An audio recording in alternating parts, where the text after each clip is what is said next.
Hello मेरे प्यारे साथियों। तो कैसे हैं आप लोग। स्वागत है आपका रिकॉर्ड मेकर ऑफिशियल चैनल पे। मैं प्रिंस सर, आज मैं आपके सामने एक फिर से नया वीडियो लेकर के आया हूँ, है ना।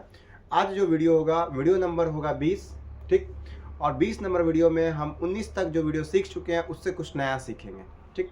अब हम चलते हैं बिना टाइम पास किए आगे। पहला क्वेश्चन पे हम चलते हैं। पहला क्वेश्चन क्या है, ध्यान सुनिएगा। बोला कि 16 और 48 का तृतीय अनुपात ज्ञात करना है।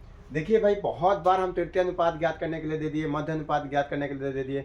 अब बोलिए कि सर बार बार ऐसा क्वेश्चन क्यों दे रहा है, क्योंकि बहुत ज़्यादा क्वेश्चन नहीं आता है। तो याद रखिएगा, तृतीय अनुपात से जो क्वेश्चन बनता है, मैं फिर से रिवीजन करवा रहा हूँ आपको।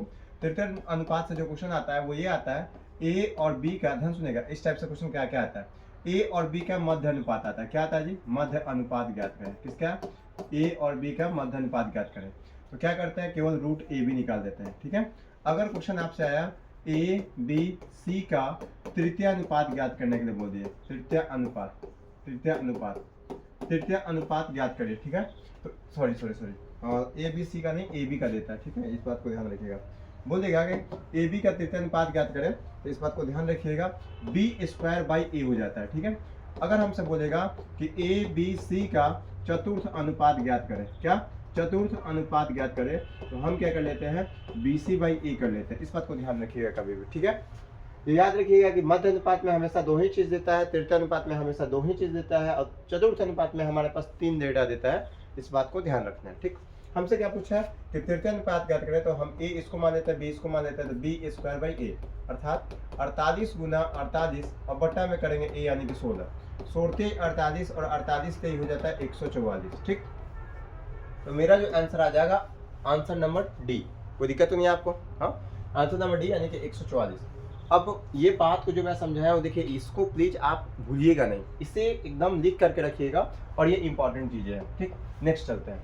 अगर एक और बात, अगर हम आपसे पूछ लेंगे यहाँ पे कि दो, यहाँ पे याद रखिएगा, 9 और 4 का मध्य अनुपात ज्ञात करें, ठीक है।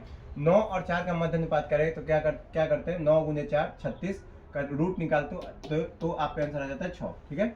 अगर मैं आपसे पूछता, ध्यान सुनिएगा, ये तृतीय अनुपात के लिए तो यहाँ पे क्वेश्चन दिया ही था, हम बोलते हैं कि 3 4 5 का चतुर्थ अनुपात ज्ञात करें, तो क्या करते हैं हम कि बी सी, ये बी और सी है, तो पंचों का 20 और बटा में ए यानी कि 20/3 आंसर हो जाता है। ये मैं यहाँ पे 4 क्वेश्चन करवा दिया हूँ एग्जाम्पल के साथ में, ठीक है। चलिए आगे चलते हैं।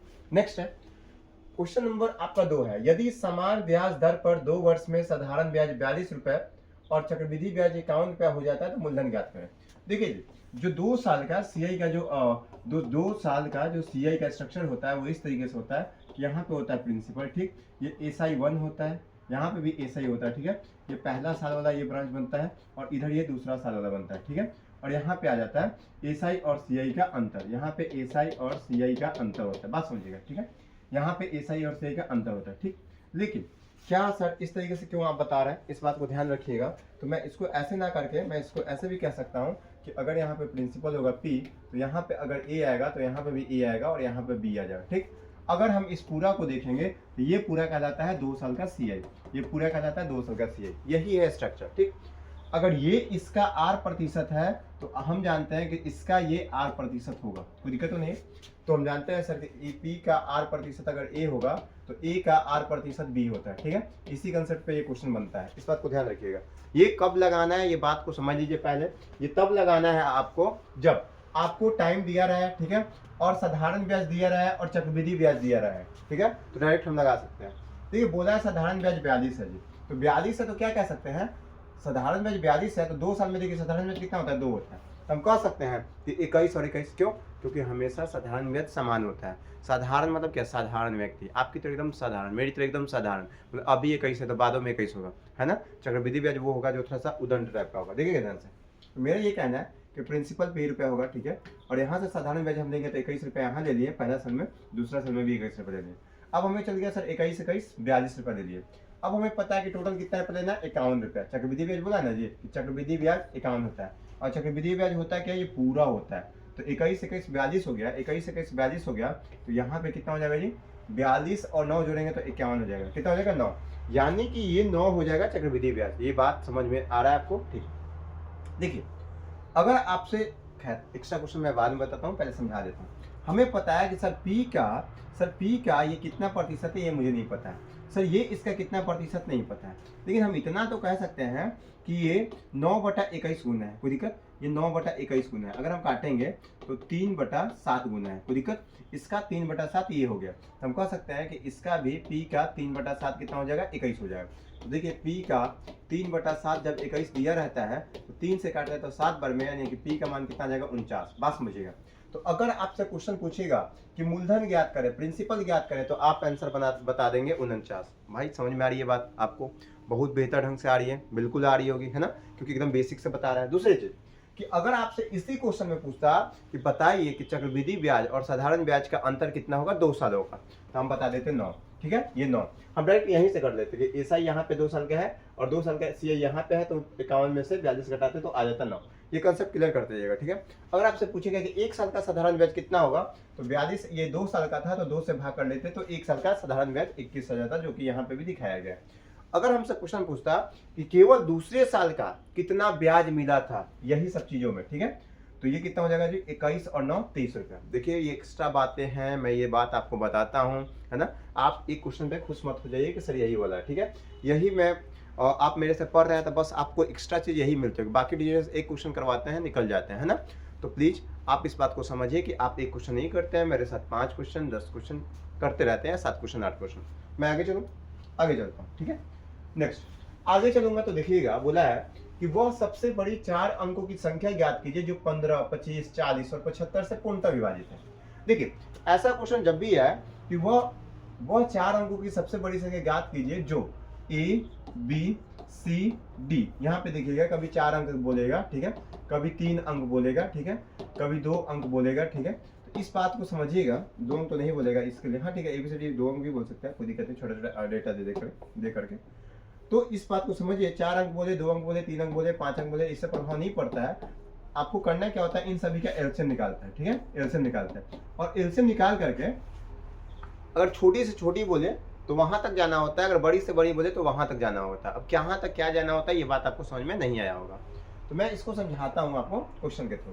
तो ये क्या बोला है, आपसे बोला है कि 4, वो सबसे, देखिए क्या बोला कि वह सबसे बड़ी 4 अंकों की संख्या ज्ञात कीजिए जो 15, 25, 40 और 75 से पूर्णतः विभाजित हो। अब एक बात बताइए, जब 15, 25, 40 से 15, 25, 40 और 75 से पूर्णतः विभाज्य होगा तो क्या हम इनका एलसीएम निकालेंगे? पहले एलसीएम ही निकालते हैं इस टाइप का क्वेश्चन में, तो एलसीएम निकालेंगे। तो एलसीएम निकालेंगे तो एलसीएम होगा कितना, हम बताया एलसीएम निकालेंगे का तरीका कि 5 गुने 3 इसको तोड़ लीजिए, ठीक है। अब यहाँ पे देखिए 5 गुने 5 कह सकते हैं, इसको 5 गुने 5 कह सकते हैं, तो 5 पहले से है तो ये वाला नहीं लेंगे, ये वाला 5 रख लेंगे, ठीक है। अब यहाँ पे 40 है तो हम जानते हैं कि सर 40 कैसे होता है, 5 गुना, ठीक है, 5 गुना और ये 5 गुना 8 कह सकते हैं, तो 5 पहले से है और 8 का कुछ जिक्र नहीं है तो 8 यहाँ पे लिख देते हैं, ठीक है। अब यहाँ पे देखिए ये कितना हो जाएगा, 25 से 75 हो जाएगा क्या, 25 गुने 3, यहाँ पे 25 गुने 3 यहाँ पे ऑलरेडी है, तो टोटल जो एलसीएम आ जाएगा आपका एलसीएम ही जाएगा। देखिए एलसीएम आप ऐसे भी निकाल सकते हैं, आपका मन 15, 25, 40, 75, लेकिन बहुआ अगर आप एलसीएम इस तरीके से निकालेंगे तो आप निकालते रह जाएंगे भाई, और फिर सिलेक्शन आपसे निकल जाएगी। तो प्लीज अगर सिलेक्शन को पकड़ के रखना है, अपने पास रखना है, तो प्लीज इस तरीके से कभी भी बनाइएगा। तो हमें पता है कि गुना करेंगे तो देखिए ये 5 से 15, ठीक है, 15, 75, 75 गुने 8, तो इससे अच्छा क्या गुना करेंगे कि देखिए 8 बचे 40, ठीक है, ये 40 हो गया, और 40 गुने 5 करेंगे तो कितना 40 गुने 5 का 20 यानी कि 200, ठीक, और द्वितीय 6 यानी कि 600 आया इसको गुना करने पे, कितना आ जाएगा जी 600। देखिए कभी कभी क्या होता है कि आपको गुना करने के लिए डायरेक्ट सीधा नहीं जाना होता है, कभी कभी इधर उधर कूद के करते हैं जिससे भी आपका कैलकुलेशन आसान हो जाए। तो मैं कूद के इधर 600 कर दिया, ठीक है। अब ध्यान सुनिए, अब जो भी मेरा आंसर होगा, अगर मुझे बोलता कि वह 3, बात समझिएगा, यहाँ पे एक्स्ट्रा बातें बता रहे हैं, अगर हमसे क्वेश्चन पूछता कि वह 3 अंकों की छोटी से छोटी संख्या ज्ञात करें, छोटी से छोटी संख्या ज्ञात करें जो 3 अंकों की छोटी से छोटी संख्या ज्ञात करें जो 15, 25, 40 और 75 से विभाज्य होता, तो मेरा आंसर आ जाता 600। क्यों? क्योंकि 600 से कोई छोटा होता ही नहीं। अब बोलिएगा कि सर 2 अंकों की छोटी से छोटी बोलता तो कपार फोड़ दिया जाएगा दोनों आदमी मिलकर के, किसका, जो एग्जाम में क्वेश्चन सेट किया है, यानी कि जबरदस्ती नंबर लेंगे, क्या है, क्या कि गलत क्वेश्चन आप सेट कर दिए। बस समझिएगा। अब देखिएगा यहाँ पे अगर आपसे पूछा जाए कि वह, बात समझिएगा, वह 3 अंकों की 3 अंकों की बड़ी से बड़ी संख्या ज्ञात करें, बड़ी से बड़ी संख्या ज्ञात करें, तो देखिए अगर 6 में जब आप 1 से गुना करते हैं, 6 में जब आप 1 से गुना करते हैं तो 6, और 6 में जब 2 से गुना कर देते हैं तो आ जाता है 1200। तो 1200 तो 4 अंक का हो गया, 1200 तो 4 अंक का हो गया, लेकिन आपको चाहिए एक ही सॉरी 3 ही अंकों की, तो आंसर सेम हो जाता, यानी कि 6 ही हो जाता। क्यों? क्योंकि सबसे छोटी भी और सबसे बड़ी भी यही हो जाता है आंसर, ठीक है। लेकिन अगर मैं क्वेश्चन बोलता कि वह 4 अंकों की छोटी से छोटी संख्या ज्ञात करे, क्या निकाले? वह 4 अंकों की छोटी से छोटी संख्या ज्ञात करे, तो हम क्या करते? 2 से गुना करते और 6 दूना 12 आ जाता, तो आंसर आ जाता मेरा 1200। कितना आ जाता? 1200। अब बात समझिएगा मेरा। तो अब हमें इतना समझ में आ रहा है कि जो भी सर आंसर होगा इसका मल्टीपल होगा, 600 का मल्टीपल होगा। तो हम ऑप्शन में चेक कर लेते हैं, ठीक है। क्या बोला है कि यहाँ पे देखिएगा, तो बोला है कि वह सबसे बड़ी 4 अंकों की संख्या ज्ञात करे, तो 4 अंक में होना चाहिए, तो 4 अंक सब है सर, और क्या है 600 विभाजित होना चाहिए, तो 600 है, 600 सर विभाजित होगा, तो 600 में कुछ से गुना कर देंगे, लास्ट में डबल जीरो आएगा, तो डबल जीरो यहाँ नहीं है, यहाँ नहीं है, यहाँ नहीं है, एक मात्र में है, तो आंसर आ गया 9600। अब बोलिए कि सर हम बेसिक से बनाना चाहते हैं, हम मल्टीपल चेक नहीं करना चाहते हैं, तो कोई बात नहीं भाई, हम आपके लिए बता देंगे। देखिए क्या करिएगा, आपको पता है कि अगर आपको बेसिक से बनाने का शौक है, भूख है, सवार है, तो आप कुछ मत करिए, ये बात को आप स्क्रीनशॉट लेकर के लिख लीजिएगा अच्छे बच्चे की तरह, ठीक है। क्योंकि एक्स्ट्रा क्वेश्चन हम चिल्ला चिल्ला के इसलिए आपको पढ़ाते हैं कि आपका एकदम मजबूत स्थिति आ जाए मैथ वाला में, है ना। तो आपको पता है कि सर कितना है, हमको पता है कि सर 600 है, तो हम क्या करेंगे, 4 अंकों की सबसे बड़ी संख्या क्या आता है जी? 4 गुना, ठीक है, यही ना है, 4 गुना है। अब बात समझिएगा, इसमें हम 600 से भाग करेंगे, ठीक। अब 600 से भाग करेंगे तो कितना मान में, हमको पता है कि सर 1696 कर लेते हैं सीधे, 1696, यहाँ पे 9600 आ जाता है सीधे, बात समझिएगा। तो यहाँ पे जब आप घटाते तो ये कितना आ जाएगा, 9, ये 9 में से 0 घटा 9, ये 9 में से 0 घटा तो 9, 9 में से 6 घटा तो 3, 399 बचता, बात समझिएगा। ये कितना बचता है जी? 399।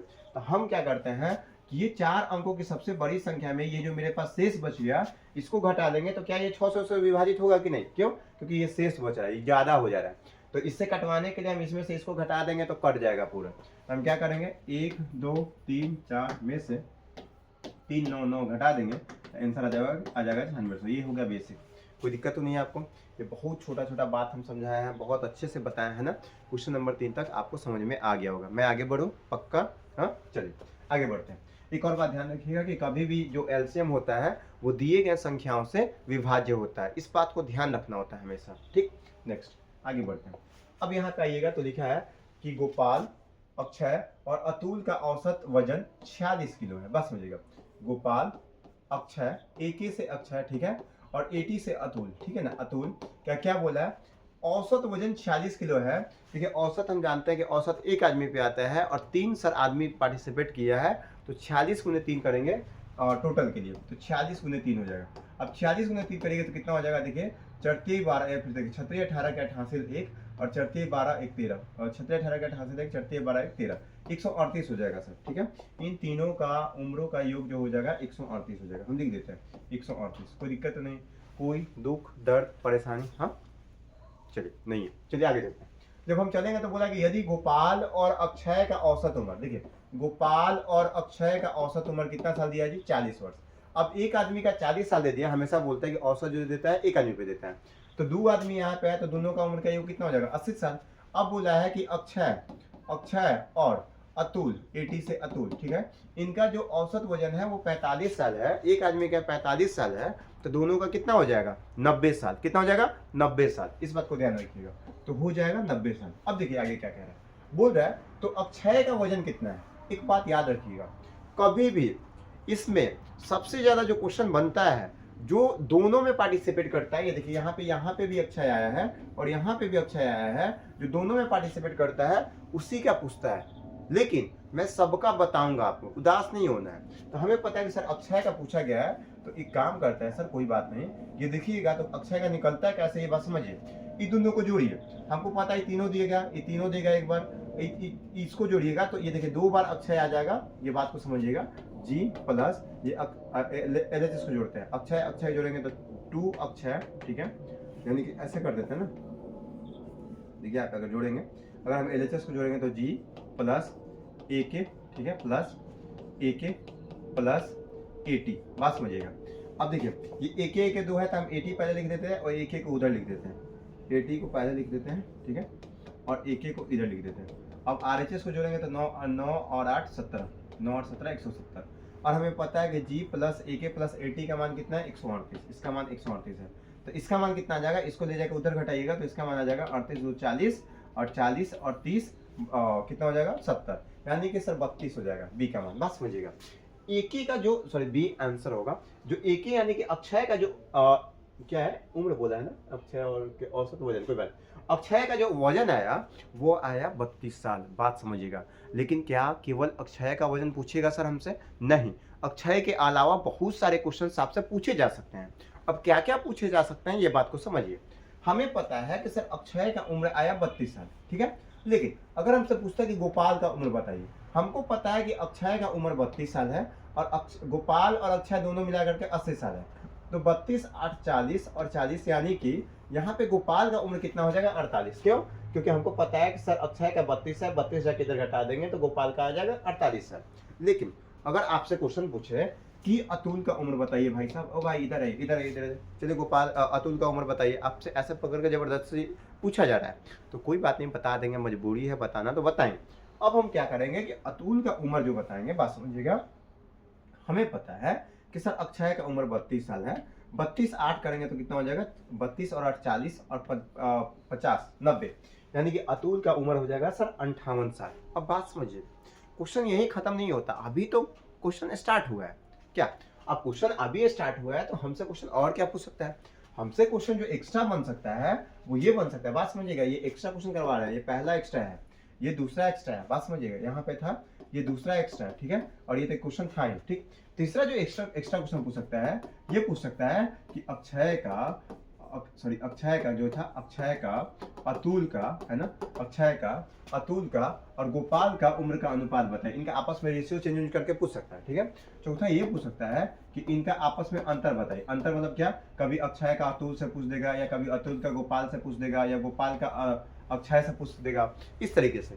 या फिर इनका कभी जो क्वेश्चन पूछ सकता है पांचवा, योग से संबंधित क्वेश्चन पूछ सकता है। देखिए यहाँ पे भी 3 तरीके का पूछ सकता है, यहाँ पे भी कभी इनका योग, कभी इनका योग, कभी इनका योग, यानी कि यहाँ पे भी 3 तरीके का क्वेश्चन पूछ सकता है। तो इस बात को ध्यान रखिएगा, ये सब बात तभी बताना पॉसिबल है जब हम निकाल लेंगे तीनों का डेटा। लेकिन सबसे ज्यादा क्या इंपॉर्टेंट होता है, जो पूछा है आपके एग्जाम में, यानी कि यही वाला सबसे ज्यादा इंपॉर्टेंट है, जो दोनों में कॉमन होता है। कोई दिक्कत नहीं है, हाँ।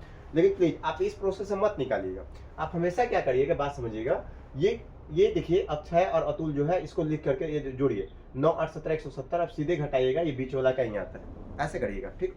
मैं आगे बढ़ूँ, इतना सारी बात को बता दिया, कोई दिक्कत तो नहीं है आपको? हाँ, अब पच जाएगा ना, पचने का मतलब डाइजेस्ट कर लेंगे ना, कोई दिक्कत तो नहीं है आपको? हाँ चलिए, मैं चलो क्वेश्चन नंबर 4 हो गया भाई, आज तो पूरा एक्स्ट्रा क्वेश्चन करवा के भर देंगे हम आपको, देखिएगा। अब आता है क्वेश्चन नंबर 5। हाँ एक और बात भाई, इतना एक्स्ट्रा क्वेश्चन करवाते हैं आप लोगों तक पहुंचाइए कि प्रिंस सर जो है ये क्वेश्चन नहीं करवाते हैं, बहुत सारा क्वेश्चन करवाते हैं। बाकी लोग आते हैं 20 मिनट में, सॉरी 20 क्वेश्चन करवाएंगे सर लोग आपके, हालांकि अच्छा पढ़ाते हैं सब सर, 20 क्वेश्चन करवाएंगे 20 में, लेकिन 20 ही क्वेश्चन होते हैं। लेकिन प्रिंस सर आपके क्या करते हैं, प्रिंस सर नहीं 20 गुने 5 100 क्वेश्चन करवा के जाते हैं भाई, बस समझिएगा। तो 10 मिनट 15 मिनट का वीडियो लंबा हो तो हड़बड़ाइएगा नहीं, बहुत मैथ अच्छा हो जाएगा, ठीक है ना। देखिए अभी क्या है, बोला है कि एक परीक्षा में गणित के 3 प्रश्न पत्र, अंग्रेजी के 2 प्रश्न पत्र और विज्ञान के 1 प्रश्न पत्र है। बात समझिएगा, एक परीक्षा हुआ, गणित के 3 प्रश्न पत्र, मतलब कि मैथ का जो प्रश्न पत्र था ये 3 था भाई, ठीक है। आगे बोल रहा है कि अंग्रेजी के 2 प्रश्न पत्र, मतलब इंग्लिश का जो प्रश्न मिला वो 2 मिला। आगे बोल रहा है और विज्ञान का 1 प्रश्न पत्र, मतलब साइंस का जो मिला वो 1 प्रश्न पत्र मिला है। आगे बोला है सभी प्रश्न पत्र 100 अंकों के थे, मतलब जो भी था वो 100 अंक का था। तो 3 गो यहाँ पे है, 2 यहाँ पे है और 1 यहाँ पे है, तो टोटल प्रश्न पत्र 6 है, बात समझिएगा 6 है, और सभी 100 का है, तो 6 गुने 100 करेंगे, अर्थात टोटल 600 नंबर का पेपर हो रहा है। हो भाई कितना नंबर का पेपर हो रहा है, 600 नंबर का पेपर हो रहा है, ठीक। अगर आपसे पूछेगा कि उस एग्जाम में कोई एग्जामिनर मैक्सिमम कितना नंबर ला सकता है, तो 600 नंबर ला सकता है। देखिए मैं विकसित करना चाहता हूँ आपका दिमाग, ठीक है। अब बोला है कि इसको गणित में 60% अंक आया, ठीक है। इस नाम का कोई व्यक्ति था, इसको गणित में 60% अंक आया, ठीक है। अब आगे बोला अंग्रेजी में 70% अंक आया, तो 100 का 60% 60 ही होता है, और अंग्रेजी में 70% है, तो सर 100 का 70% 70 ही होता है, और विज्ञान में 50% है, तो साइंस में 100 का 50% 50 ही होगा, कोई दिक्कत नहीं है, क्योंकि सब पेपर अपने आप में 100 का ही है, तो कोई प्रभाव पड़ने वाला नहीं है, ठीक। अब हम आगे बढ़ेंगे। जैसे ही आगे बढ़ेंगे तो हमें पता चला कि क्षत्रिय 18 सर 180 अंक यहाँ प्राप्त किए, सर 7 गुना 14 140 अंक यहाँ प्राप्त किए, सर 50 एकम 50 50 अंक यहाँ प्राप्त किए। तो टोटल अंक कितना प्राप्त किए बात समझिएगा। तो सर 18 14, तो 18 14 करेंगे सर 32 32 5 37, यानी कि सर 370 अंक प्राप्त किए। कितना में? 600 में। और गुना कितना कर देंगे? 100। बात समझिएगा, तभी तो पता चलेगा कि कितना प्रतिशत अंक आया। तो ये जीरो से ये जीरो, ये जीरो से ये जीरो कट गया। अब 6 से काटेंगे तो आप देखिएगा 6 1 36, ये काटेंगे तो 6 1 36 1 जीरो, 6 एकम 6, 61 से ऊपर मेरा आंसर आ रहा है। 61 से ऊपर 2 2 है, कोई बात नहीं। अब बात समझिएगा यहाँ पे 6 एकम 6 1 36 1 जीरो 1 जीरो, 6 एकम 6 4 जीरो 4 जीरो है ना जी, तो 4 जीरो है तो 6 1 36 है ना, 61.6 आएगा आंसर। 61.6 एक यहीं पे ऑप्शन है, कोई दिक्कत नहीं। ऑप्शन नंबर बी, ठीक है, यहाँ पे 7 भी आ जाए, कोई दिक्कत नहीं। हाँ, क्या ये बात आपको समझ में आ रही है भाई? हाँ, तो यहाँ तक आपको बहुत बेहतरीन ढंग से समझ में आ रहा होगा। मैं आगे बढ़ूँ, ठीक है। एक और बात, इसमें जो बातें समझने वाली है, कभी कभी पूछता है कि टोटल अंक का इंग्लिश कितना मार्क्स, कितना परसेंट नंबर गेन किया था, तो टोटल 600 है तो 140/600 कर देते हैं। कभी कभी पूछता है कि केवल साइंस में कितना बच्चा प्राप्त किया था, तो 50/600। कभी कभी टोटल का पूछता है तो वो परसेंटेज में आपको सिखा दिया जाता है। नेक्स्ट चलो, आगे चलो। हाँ, बोला कि एक कार्य को 32 दिनों में पूरा कर सकता है। देखिए ए नाम का कोई व्यक्ति है और ये 32 दिनों में काम को पूरा कर देता है, ठीक है। आगे बोल रहा है बी उसी कार्य को 48 दिनों में कर सकता है, बी इसी कार्य को 48 दिनों में कर सकता है। आगे बोल रहा है कि वे 8 दिनों तक एक साथ कार्य करते हैं और फिर ए चला जाता है। बात समझिएगा, मतलब दोनों मिलकर के 8 दिनों तक काम किया साथ में और फिर झगड़ा लड़ाई हुआ, वो चला गया। ये बोला कि ना भाई अब तो ये मेरे मान का नहीं है, हम काम वाम नहीं करेंगे, हम जा रहे हैं। बहुत उदास हो गया, चला गया बेचारा। बात समझिएगा। तो अब क्या होगा, बोल रहा है कि बी शेष कार्य के, बोला है कि बी शेष कार्य का 60% कितने समय में पूरा करेगा। कोई बात नहीं, हमें पता है कि सर अगर हम इनका एलसीएम निकालेंगे तो कितना हो जाएगा, 16 दूना 32 और 16 के 48। तो हमें पता चला कि सर 16 के 48 यानी कि 2 इसका एफिशिएंसी आ जाएगा, 16 दूना 32 यानी कि सर 3 इनका एफिशिएंसी आ जाएगा। सर टोटल वर्क होगा कितना, तो 16 दूना 32 32 3 96, टोटल 96 होगा, ठीक है, 96 टोटल वर्क होगा। बात समझिएगा। तो हमें पता है कि दोनों मिलकर के काम कितना दिन किया था जी, यहाँ देखिए 8 दिन। तो हमें पता है कि सर 3 और 2 5, ये 3 दिन, एक दिन में 3 काम करता है, ये 2 काम करता है, यानी कि दोनों मिलकर के 5 काम करता है। और 5 गुने 8 करेंगे तो 40 काम डन हो गया। बहुत अच्छी बात है। जब 40 काम डन हो गया तो 96 में से 40 काम हो गया तो काम बचा कितना, 56 काम बचा है। अब बोला है कि 56 का 60% काम करना है। बात समझिए, क्या बोला कि 20 शेष का 60% काम करेगा, शेष का 60%, तो 60% का मतलब होता है 6/10, ठीक है। तो 20 शेष का 60% काम कितने दिनों में करेगा ये पूछा है। कौन करेगा, बी करेगा। तो बी के एफिशिएंसी से हम भाग कर देंगे। तो बी का एफिशिएंसी क्या है भाई, बी का एफिशिएंसी है, हमें पता है कि सर 2 है तो 2 से हम भाग कर देंगे, ठीक है। हमको पता चला कि 2 3 6 होता है तो 3 से काट दिए, कोई दिक्कत नहीं है। अब क्या करेंगे, क्षत्रिय 18 के 8 हासिल 1 और ये 3 से काटेंगे ना, कोई दिक्कत नहीं। और एक काम करते हैं ना, 2 से काट लेते हैं, क्योंकि यहाँ पे देखेंगे तो ये ऑप्शन कुछ इस तरीके से, तो हम 2 से काट लेते हैं। 2 से काटेंगे तो कितना बार कटेगा, ये 28 बार में, और यहाँ पे काटेंगे तो 5 बार में, ठीक। अब हमें पता है कि 28 से 84 होता है सर, 84/5 हो गया आंसर। कितना हो जाएगा, 84/5, 84/5, और 84/5 होगा 16/85, 16 पूर्णांक 4/5, देखिए आएगा। अब हम एक बात बताएं कि 16 पूर्णांक 4/5 को हम क्या कर सकते हैं, 16 + 4/5। ये इसलिए रख रहा है ताकि आपका कैलकुलेशन सही रहे, ये दिमाग में बार बार हिट करवाने के लिए रखा है इस टाइप का। कोई दिक्कत तो नहीं है आपको? हाँ, मैं आगे बढ़ूँ, कोई समस्या तो नहीं है? हाँ, कोई दुख दर्द परेशानी अगर होगा तो पिटा जाइएगा, है ना। इतना अच्छा से समझाते हैं, उसके बाद आप बोलेंगे सर हमको दुख दर्द परेशानी है, तो पिटा नहीं जाइएगा, एकदम पिटा जाइएगा, उसमें कोई दुम्मत नहीं है। बात समझिएगा। अब आगे बोला क्या कि 28 60 120 और 135 का एलसीएम ज्ञात करें। हम नहीं करेंगे, आप निकालिएगा इसको। अब देखिए इस क्वेश्चन को हम केवल ऑप्शन से करेंगे। कैसे करेंगे, 5 3 1 8, 5 3 8 और 1 9। हमको पता था कि एलसीएम जो होता है दिए गए संख्याओं से कटता है, तो 5 3 8 1 9 है, तो सर 9 का मल्टीपल जो होगा वही आंसर होगा। तो हम देखेंगे सर 8 तो 14 14 7 21, ये नहीं होगा सर। सर यहाँ पे देखेंगे तो 9 तो कट गया सर, और 6 5 11 11 7 18 ये हो सकता है। सर यहाँ पे देखेंगे तो 7 6 13 5 18 ये भी हो सकता है।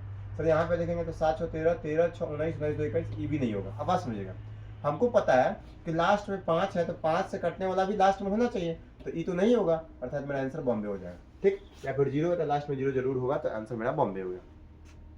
भाई इस तरीके से क्वेश्चन पकड़ते हैं बिना पेन चलाए, मैं ये पेन चला रहा था इसलिए ताकि आप समझ जाए, नहीं तो हम ऐसे ही ऐसे ऑब्जर्व करके देख लेते हैं, ऐसे टिक कर लेते हैं, हो क्या ना। चलिए आगे बढ़ते हैं, हो गया, आगे चलो नेक्स्ट क्वेश्चन नंबर आपके पास आया, क्वेश्चन नंबर 8। हाँ, बेईमान दुकानदार। देखिए, एक बेईमान दुकानदार अपने सामान को क्रय मूल्य पर बेचने का वादा करता है, और हालांकि वह एक ऐसा वजन का उपयोग करता है जिसका वास्तविक वजन उस पर लिखे वजन से 40% कम है, उसका लाभ प्रतिशत ज्ञात है। देखिए, मैं ऐसा तरीका बताऊंगा मैं आपको आज की बेईमान दुकानदार वाला क्वेश्चन इस टाइप का जब भी आएगा तो एकदम गलत नहीं होगा। अगर गलत हो गया तो जो कहिएगा सो, ठीक है, एकदम गलत नहीं होगा। देखिए, बेईमान दुकानदार का जब भी क्वेश्चन आता है, बटखारा वाला जब भी, यानी कि वेट वाला जब भी क्वेश्चन आता है, तो इस बात को ध्यान रखिएगा, इस बात को हमेशा ध्यान रखिएगा कि देखिए यहाँ पे क्या बोला कि 40% कम वजन का उपयोग किया जाता है। तो हम मान लेते हैं, बात समझिएगा, हम मान लेते हैं कि सर 100 में से 46 तो कम दे रहा है। वास्तव में आपको देखना होता है कि बेईमान दुकानदार में होता है क्या, मैं बताता हूँ। बस देखिएगा कि दुकानदार का कितना रुपया जा रहा है और ले कितना रहा है, बस इस बात पे आप ध्यान रखिएगा, बाकी आपका बन जाएगा क्वेश्चन। तो हमको पता है कि 40% कम सामान दे रहा है। अगर हम थोड़ा समय के लिए समझ ले, अगर थोड़ा समय के लिए मान लें कि अगर इसको 1000 ग्राम देना था, बात समझिएगा, ठीक है, 1000 ग्राम देना था, तो 40% कम देगा, या फिर 100 ही मानिए ना, क्यों 1000 मानिएगा, क्यों, क्योंकि यहाँ पे प्रतिशत दिया है, यानी कि 100 देना था, 100 देना था, तो ये 40 कम दिया, अर्थात दिया कितना है, 54। बात समझिएगा, बात समझिएगा यहाँ पे, ये सॉरी यहाँ पे देखना, आपको बोला है कि 40% कम, यहाँ पे देखिएगा वास्तविक वजन पर लिखे वजन से 40% कम है।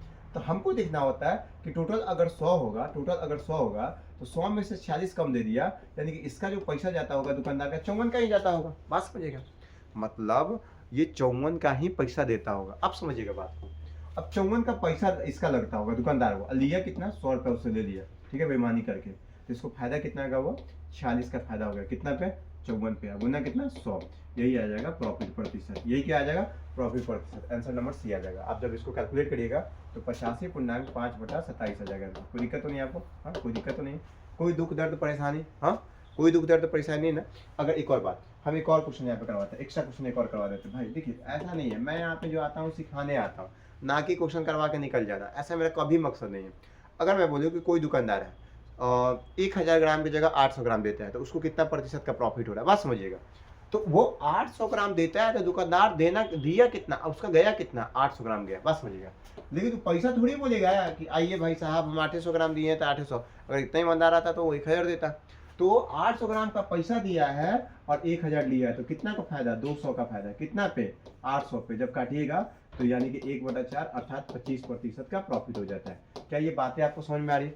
ये बात एकदम ध्यान से सुनिएगा और इस तरीके से क्वेश्चन बनाइएगा, ठीक है। आज के बाद नहीं ना आपको दिक्कत होगा, नहीं होगा। मैं आगे बढ़ूँ तो बेईमान दुकानदार का क्वेश्चन आज के बाद आपसे नहीं फंसना चाहिए। नेक्स्ट देखिए, ये वीडियो को जितना हो सके शेयर करिए, ये वीडियो का तौर कोई वीडियो नहीं है, इस बात को ध्यान रखिएगा, ठीक है। अब देखिए, जितना बताया, जितना समझाया, फिर उसमें बहुत ज़्यादा अपडेट करके अभी हम आपके सामने खड़े हैं 20 वीडियो पे, ठीक है। नेक्स्ट, इस वीडियो को जितना हो सके शेयर करवाइए प्लीज़। मैं चाहूँगा कि आप अपने थ्रू, है ना, बाकी आप अपना ईमानदारी जानते हैं, मैं आपको देखने नहीं जा रहा हूँ कि आप कितना मेरा वीडियो शेयर कर रहे हैं, नहीं कर रहे हैं, लेकिन आप खुद से ईमानदार होकर के आप कम से कम 10 लोगों तक इस वीडियो को शेयर करिए, सब लोग एकदम 10 लोगों तक कम से कम शेयर करना ही है, ठीक है। नेक्स्ट, फिर ये भी सजेशन दे दीजिएगा कि सर अच्छा पढ़ा रहे हैं, जो भी बातें हैं आपके मन में वो बात रख दीजिएगा। नेक्स्ट है, देखिए, दो संख्या 4:9 के अनुपात में है, यदि उनका मध्य अनुपात, अभी मध्य अनुपात के बारे में बताया कि मध्य अनुपात निकालने के लिए रूट ए भी होता है ना जी। तो बोला है कि मध्य अनुपात 24 है, कोई बात नहीं, इसके बराबर 24 दे दिया।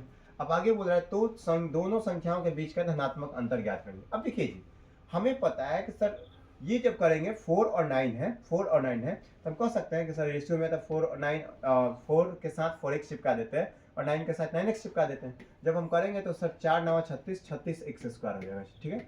36x² का वैल्यू कितना हो जाएगा, 24 हो जाएगा, ठीक। ये काटिएगा और ये काटिएगा और ये 36 का रूट निकालिएगा तो ये आ जाएगा 6x अर्थात 24, तो x का मान आ जाएगा 4। अब बात समझिएगा हमारा, तो क्या पूछा आपसे, तो बोला है तो दोनों संख्याओं के बीच धनात्मक अंतर ज्ञात करें। धनात्मक अंतर का मतलब क्या, देखिए, एक संख्या था 4 और 4x था और दूसरी संख्या था 9x, तो इनका अंतर कितना हो जाएगा, 5x का। तो हमको पता है सर x का मान 4 भरेंगे, तो 5 गुने 4 करेंगे तो कितना जाएगा, 20 आंसर। कोई दिक्कत तो नहीं है, आंसर कितना आएगा, 20। अगर इनका अंतर पूछा है भाई, अगर इनका योग पूछता तो आप क्या करते हैं, बिल्कुल योग पूछ सकता है, तो 9 4 13 करते हैं 13x और x का मान 4 भरिएगा तो 13 चौका 52 आ जाता है। क्या ये बात समझ में आ रहा है? एक और बात, इनमें से आपसे पूछ सकता है कि छोटी संख्या ज्ञात करें, तो क्या करते हैं सर, 4 भरते थे, 4 चौका 16 छोटी संख्या होता। अगर बड़ी संख्या पूछता तो 9 चौका 36 बड़ी संख्या होता। इससे ज्यादा कुछ क्वेश्चन बन ही नहीं सकता है इस क्वेश्चन से। जो मैं एक्स्ट्रा क्वेश्चन बता रहा हूँ, प्लीज इस बात को ध्यान रखिएगा और प्लीज इस टाइप का क्वेश्चन लिखिएगा। मैं बता देता हूँ कि क्वेश्चन कैसे लिखना होता है, कैसे आपका नोट्स बनना चाहिए कॉपी में। इस तरीके से मान लेते हैं मेरा क्वेश्चन रहता है यहाँ पे, ठीक है, ये ऐसा क्वेश्चन रहता है, ठीक है, ये क्वेश्चन रहा, ठीक। यहाँ पे आप बीचों बीच कॉपी में पेज में लाइन खींचेंगे, ठीक। इधर लिखेंगे सॉल्यूशन, इधर लिखेंगे सॉल्यूशन, बात समझिएगा, इधर हो गया सॉल्यूशन आपका इस क्वेश्चन का, ठीक। इधर लिखेंगे एक्स्ट्रा फैक्ट, इधर लिखेंगे एक्स्ट्रा फैक्ट, ठीक है, एक्स्ट्रा फैक्ट जो भी है एक्स्ट्रा फैक्ट। अब एक्स्ट्रा फैक्ट में क्या क्या हो सकता है, जैसे मान लीजिए मेंसुरेशन का क्वेश्चन कर रहा है, ये मेंसुरेशन का क्वेश्चन है, बेलन का है, तो इधर बेलन का पूरा फॉर्मूला लिख देंगे, बेलन का volume, curve surface area, total surface area, जहां जहां लिखेंगे वहां पे लिखेंगे। और कॉपी तो होना एकदम जरूरी है भाई। अगर कॉपी नहीं है आपके पास तो सच में भाई आप इस बात को मान लीजिए कि आप बहुत पीछे जा रहे हैं, ठीक। दूसरी बात कि अगर मेरे पास ये जैसे कि अर्थमेटिक का क्वेश्चन हो गया, अर्थमेटिक ये तो एडवांस नहीं बता देगी, फॉर्मूला मेंस्ट्रुएशन क्या होता है, ऐसा लिख सकते हैं। अब जैसे अर्थमेटिक का हो गया तो मैं यहाँ पे बताता हूँ कि देखिए एक्स्ट्रा क्वेश्चन ये हो सकता है, एक्स्ट्रा क्वेश्चन ये हो सकता है, पहला क्वेश्चन, दूसरा क्वेश्चन, तीसरा क्वेश्चन, चौथा क्वेश्चन, पांचवा क्वेश्चन, छठा क्वेश्चन, ये सभी बात बताते हैं। तो यही इसको इधर लिखना पड़ता है। कैसे, देखिए एक क्वेश्चन का इसका सॉल्यूशन हो गया, अब बाकी इधर एक्स्ट्रा क्वेश्चन हो गया, तो आपके दिमाग में रहेगा एक साथ कम से कम 8-10 क्वेश्चन आप देखते हैं। तो प्लीज इस तरीके से पढ़ा जाता है। मैं अपना मैथ ऐसे ही ठीक किया हूँ, प्लीज आप भी इस तरीके से करेंगे तो आपका मैथ ठीक हो जाएगा। मैं कभी भी ऐसा काम नहीं किया कि एक क्वेश्चन बना के मैं संतुष्ट हो जाऊँ। कभी भी मैं सोचता था कि इससे और एक्स्ट्रा क्वेश्चन कितना बन सकता है, किस तरीके का बन सकता है, एग्जामिनर किस तरीके का क्वेश्चन पूछे है, ठीक है। बाकी आप पे मैं छोड़ता हूँ, आप पक्का करेंगे। आगे चलिए, ठीक है, ये क्वेश्चन मेरा हो गया था, तो इसका आंसर कितना आ गया था भाई, मेरा आंसर ये आया था, अंतर आ गया था 20, तो 20 ऑप्शन नंबर, सॉरी यहाँ पे है ए में, ये नहीं, ठीक है। आगे चलता हूँ, नेक्स्ट। अब क्या है आपका, आगे चलिएगा तो बोला है कि दो शंकुओं की ऊंचाई का अनुपात 4:3 है। देखिए जी, शंकुओं की ऊंचाई का अनुपात 4:3 है, ठीक। तो हम लिख देते हैं H1 और H2 की ऊंचाई का अनुपात 4:3 दे दिया, ठीक। आगे बढ़ा और उनके आधारों के त्रिज्याओं का अनुपात 1:2, R1 और R2 दे दिया है, 1:2 दे दिया है, ठीक है। तो बोला उनके आयतनों का अनुपात। देखिए कभी भी ध्यान सुनिएगा, अनुपात पूछे, कभी भी अनुपात पूछे, बात समझिएगा, तो सबसे पहले हम जानते हैं कि सर शंकु का आयतन जो होता है 1/3 पाई r स्क्वायर h होता है, ठीक है। इस बात को ध्यान रखिएगा। बाकी curve surface area, total surface area भाई हम बता चुके हैं आपको, आप जाकर के पिछला वीडियो अर्थात अभी से जस्ट पिछला वीडियो जो मैं पढ़ाया हूँ, ठीक है, उसको भी जा करके देखिएगा तो ये सभी बात बता दिए। तो हम इस वीडियो में नहीं बता रहा क्योंकि थोड़ा दूसरा क्वेश्चन पे टाइम दे देंगे हम, ठीक है। देखिएगा हम बस इस क्वेश्चन पे जो काम है, देखिए इसका जो कांस्टेंट है, कांस्टेंट वैल्यू ये कहलाता है, ठीक है। और ये कहलाता है अचर पद, ये कहलाता है अचर पद, ये कहलाता है चर पद। अब चर पद अचर पद को कैसे समझिएगा, देखिए अचर पद वो होता है जिसका वैल्यू पहले से फिक्स होता है, ठीक है ना। कांस्टेंट वैल्यू मैं उसको कहता हूँ जिसका वैल्यू पहले से फिक्स्ड है। जैसे पाई का मान 22/7 के अलावा कुछ नहीं लिख सकते हैं, 1/3 के अलावा कुछ नहीं लिख सकते हैं। लेकिन रेडियस कभी भी चेंज हो सकता है, कभी 7, कभी 14, कभी 18, कभी 20, इस तरीके से हाइट चेंज होता है, कभी 30, कभी 40, कभी 50, कभी 80। कि पाई का भी मान कभी कुछ लिख नहीं, उसका फिक्स्ड है। या तो 3.14 लिखेंगे या फिर आप लिखिएगा 22/7, ठीक है भाई। मैं आगे बढ़ूँ, चलिए। तो आप क्या कर लीजिएगा, यहाँ से हमें पता है कि सर यहाँ से आ जाते हैं 1/3 का कोई यूज नहीं है, तो r² h पे सब चीज डिपेंड करेगा। तो सर r² h करेंगे पहले वाला से, तो हमको पता है r का मान है सर पहले वाला में 1, तो 1 का स्क्वायर करेंगे तो सर 1 हो जाएगा, और h का मान सर 4 है, तो 1 × 4 करेंगे तो 4 आ जाएगा यहाँ पर, ठीक है। अगर दूसरा वाला करेंगे, ये R1 और H1 कर दिए, अगर R2 का स्क्वायर और H2 का स्क्वायर करेंगे, बात समझिएगा, सॉरी H2 का स्क्वायर क्यों करेंगे, R2 × H1, H2 होगा ना जी, देखिए R2 और R2 का स्क्वायर × H2, ठीक है। अब बात समझिएगा, R2 का स्क्वायर करेंगे तो 2 का स्क्वायर करेंगे तो 4, और 4 में 3 से गुना करेंगे तो 12, 4 3 12, यानी कि इसका आंसर हो जाएगा 1:3। कोई दिक्कत तो नहीं, 1:3 कहाँ पे, ऑप्शन नंबर 1। भाई ये बात बहुत अच्छे ढंग से मैं समझाया हूँ और आप अच्छे ढंग से समझ लीजिए, ठीक है। एक और बात, मैं अगर आपसे पूछूं कि भाई इसका कर्व सरफेस एरिया का अनुपात क्या होगा, ये बता दीजिए। शंकु का कर्व सरफेस एरिया क्या होता है, पाई r होता है, बात समझिएगा, यहाँ पे पाई r होता है। यहाँ से r का हमको पता है कि सर 3 4 5 का ट्रिपलेट होता है, तो l का मान यहाँ पे 5 आता है। ये बात हम कल ही बताए थे, आज ही बताना, ठीक है। एल का मान 5 आ जाता। तो पाई का वैल्यू तो हम लेते नहीं, तो आर और एल लेते हैं। तो आर का मान एक जगह कितना दिया था, 1 था, तो 1 गुने 5 करते तो 5 आ जाता। दूसरा जगह आर का मान 2 था, 2 गुने 5 करते तो 10 आ जाता, अर्थात कर्व सरफेस एरिया का अनुपात 1:2 हो जाता। इस बात को समझिए, इस तरीके से क्वेश्चन आ सकता है। तो मैं ये बात जो बता रहा हूँ आपको समझ में आ रहा है, बेहतरीन, पक्का। मैं आगे बढ़ूँ, चलिए ये क्वेश्चन भी आपको समझ में आ गया, मैं आगे चलता हूँ। नेक्स्ट देखिए, अब बारी आती है क्वेश्चन नंबर 11 का। ये ऐसा क्वेश्चन है, एक और बात, ये मैं जो आज वीडियो करवा रहा हूँ ये 2025 का जो अभी लास्ट टाइम पेपर हुआ है उसका मैं क्वेश्चन करवा रहा हूँ। एक शिफ्ट का पूरा क्वेश्चन उठाया हूँ और डाल दिया हूँ, ताकि आपको ये पता चले कि एक शिफ्ट में एक इस तरीके से क्वेश्चन आता है। मेरा एक भी क्वेश्चन है, मैं सच बता रहा हूँ, सब क्वेश्चन PYQ है, सब क्वेश्चन PYQ है, ठीक है। तो मैं आपके सामने सेम एक शिफ्ट का उठा करके डाल दिया हूँ, ताकि आपको अंदाजा लगे कि क्या आपका लेवल है, नहीं है। आप क्वेश्चन देख करके अंदाजा लगा सकते हैं। ये क्वेश्चन बहुत सारे बच्चों को परेशान किया, इवन कि मेरे जो अच्छे स्टूडेंट थे वो भी बता रहा था कि सर इस तरीके का क्वेश्चन आ रहा था, जब पेपर हो रहा था तो मैं रिव्यू ले रहा था लोगों से, तो बता रहा था कि सर ऐसा क्वेश्चन फंस जा रहा है ना। तो उनका पूरा डेटा मेरे पास पहुंच नहीं रहा था कि मैं क्वेश्चन करवा सकूं आप लोगों के लिए। क्लास में कई दफ़ा नहीं करवाया था, तो इस बार मैं एक क्वेश्चन को लेकर के आया हूँ, मैं आपको समझा देता हूँ। देखिए, लेकिन इस टाइप का क्वेश्चन अपने नोट्स में है, मैं पहले बताया था। यहाँ पे केवल जो है ना 1 साल का जो अंतर दे दिया है ना, इसी के कारण से आप लोग फंस गए थे। क्वेश्चन क्या है, इसका क्वेश्चन कैसे बनता है समझिए। बोला है कि मंदार के 2 पोते हैं। देखिए, मंदार का 2 पोते हैं, ठीक है। इस टाइप के क्वेश्चन में हमेशा याद रखिएगा, कोई एक व्यक्ति होगा, वो अपनी 2 बेटियों के बैंक में या तो पैसा डालते हैं कि उनका कुछ समय के बाद उन दोनों का कुछ ऐसा एज हो जाए कि उनका पेमेंट इस एज में बराबर हो जाए। इस टाइप का क्वेश्चन आता है, बस समझिएगा। तो बोला है कि मंदार के 2 पोते हैं, यहाँ पे पोता रख दे, 2 पोते हैं, केतन और तुषार। हम मानते हैं केतन है और कौन है, तुषार है, ठीक है। इस टाइप के क्वेश्चन में ऐसा ही आता है, वो तुषार है। एक 11 वर्षीय केतन को मंदार की संपत्ति से कुछ धन मिलता है। मतलब केतन जो है सॉरी, मंदार केतन को भी दिया, तुषार को भी दिया, और 12 वर्षीय तुषार को शेष धन मिलता है, ठीक है। तो हमको पता है कि शेष धन मिलता है, लेकिन केतन और तुषार के धन केवल 22 वर्ष की आयु होने पर ही मिलेगा। मतलब ऐसे पैसा जमा किया गया है कि जब तक बच्चा 22 साल का नहीं होगा तब तक उसको वो पैसा नहीं निकाल पाएगा, ठीक है। आगे ये बात मैं पहले जिक्र किया हूँ। तब तक धन बैंक में 8% वार्षिक चक्रवृद्धि ब्याज की दर पर जमा है। जब दोनों 22 वर्षीय को हो जाएंगे तो उन्हें समान राशि प्राप्त होगी। ये भी बात मैं जिक्र किया हूँ कि पैसा ऐसे जमा किया जाता है कि उनका राशि समान हो जाता है, ठीक। आगे बोल रहा है प्राप्त होती है। यदि मंदार के पास कुल 24,700 रुपए थे तो मंदार ने तुषार को शुरू में कितना रुपया दिया था। देखिए, इस टाइप का क्वेश्चन कभी भी जब आप बनाने जाइएगा तो इस बात को याद रखिएगा कि एक व्यक्ति होगा, वो 2 लोगों में पैसा बांटेगा, ठीक है। एक व्यक्ति होगा जो 2 लोगों में, देखिए इस क्वेश्चन को समझाने में समय जानबूझ के ले रहा हूँ क्योंकि एक बार दिमाग में घुस गया तो फिर दोबारा कोई दिक्कत नहीं। एक व्यक्ति होगा जो दो लोगों में पैसा बांटेगा, और आपको बस देखना होता है कि उन 2 लोगों के बीच टाइम का अंतर कितना है। क्या पहला देखना है, टाइम का अंतर। तो एक है 11 साल का और एक है 12 साल का, ठीक। तो टाइम का अंतर 1 साल, तो 1 साल टाइम का अंतर हो गया, ठीक है, कोई दिक्कत नहीं। ये टाइम का अंतर हम देख लिए पहली बार। उसके बाद देखना होता है रेट, कि रेट कितना है। तो रेट है सर जी 8%, तो हम रेट भी देख लिए। 8% को तोड़िएगा तो कितना हो जाएगा, 2/25, ठीक है, कोई दिक्कत तो नहीं, 2/25 हो जाएगा। अब आगे क्या देखना है, अब बोल रहा है कि ये 22 वर्ष तक, इससे कोई मतलब नहीं होता है कि 22 वर्ष में जाके इक्वल होगा कि 24 वर्ष में होगा, इससे कोई मतलब नहीं है हमको, बस दोनों का उम्र का अंतर से हमको मतलब था। अब ध्यान सुनिएगा, अब टोटल पैसा जो होता है ये बात को समझिएगा।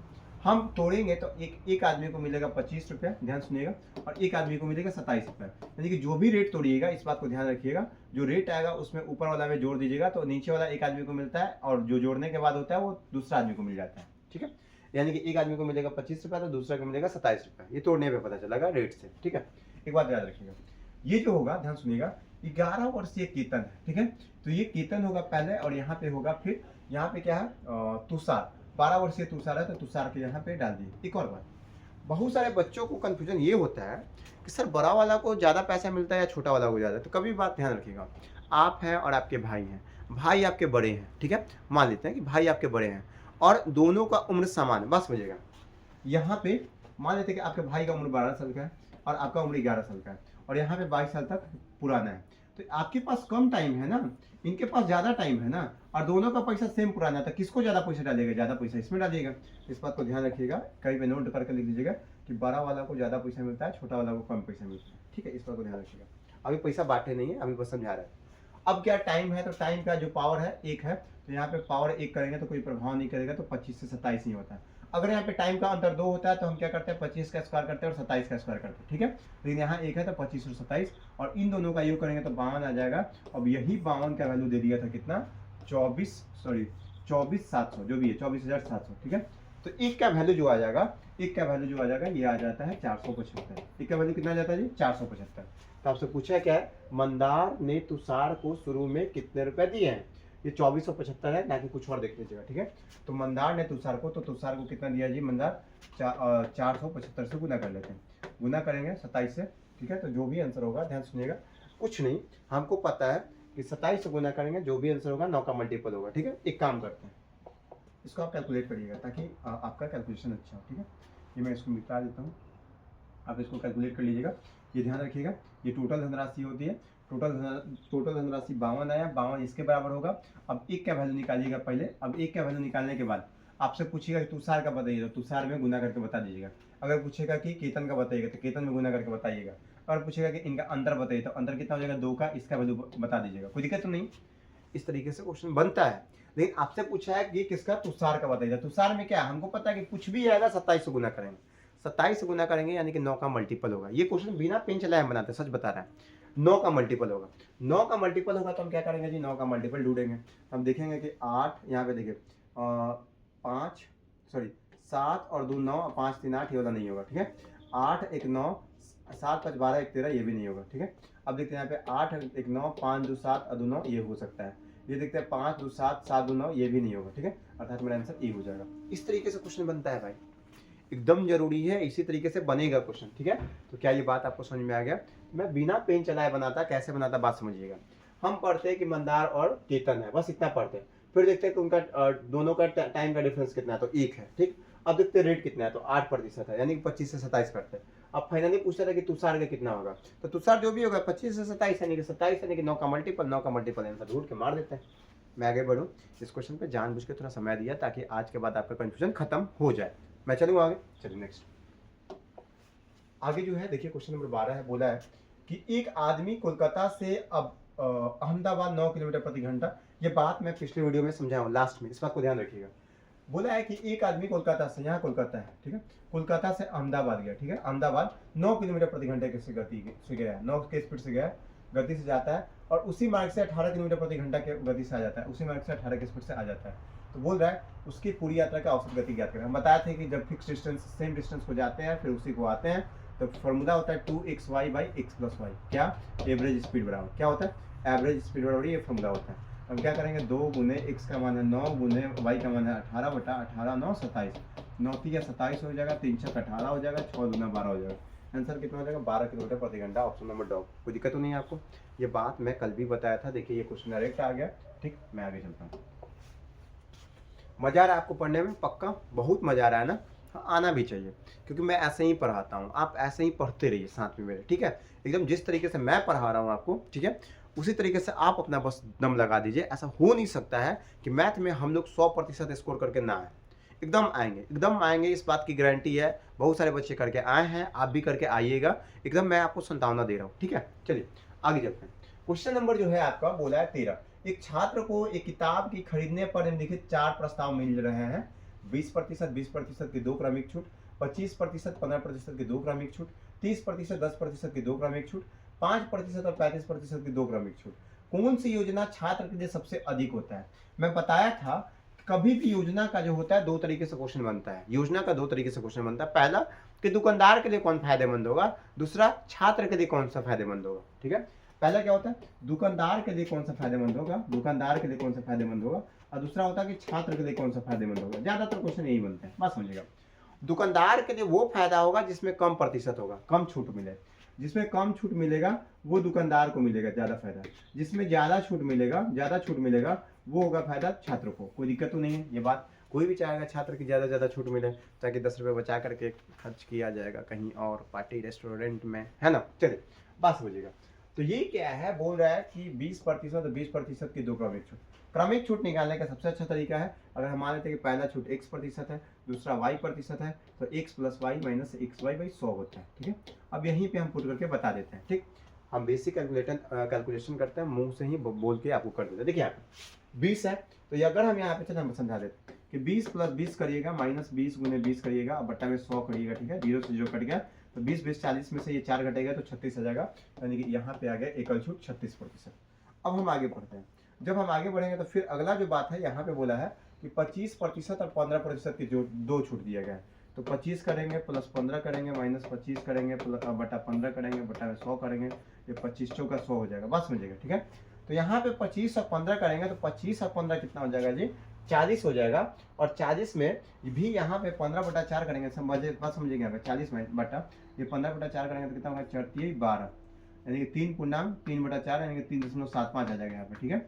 ये कितना जाएगा 3.75, तो 40 में से 3.75 घटाएंगे तो 40 में से 3 घटाएंगे तो कितना जाएगा जी 37, लेकिन यहाँ पे आ जाएगा 36.75, कितना जाएगा जी 36.75, ये आ गया 36.75% की यहाँ पे छूट।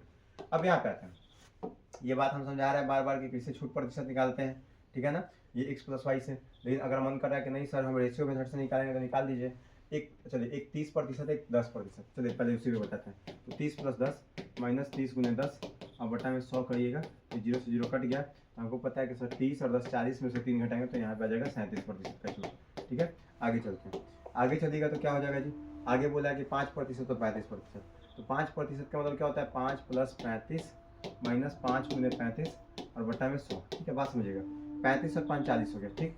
अब यहाँ पे करेंगे तो 50 25 के 5 हासिल 2 और 5 3 15 15 2 17, ठीक है ना, यानी कि 1.75।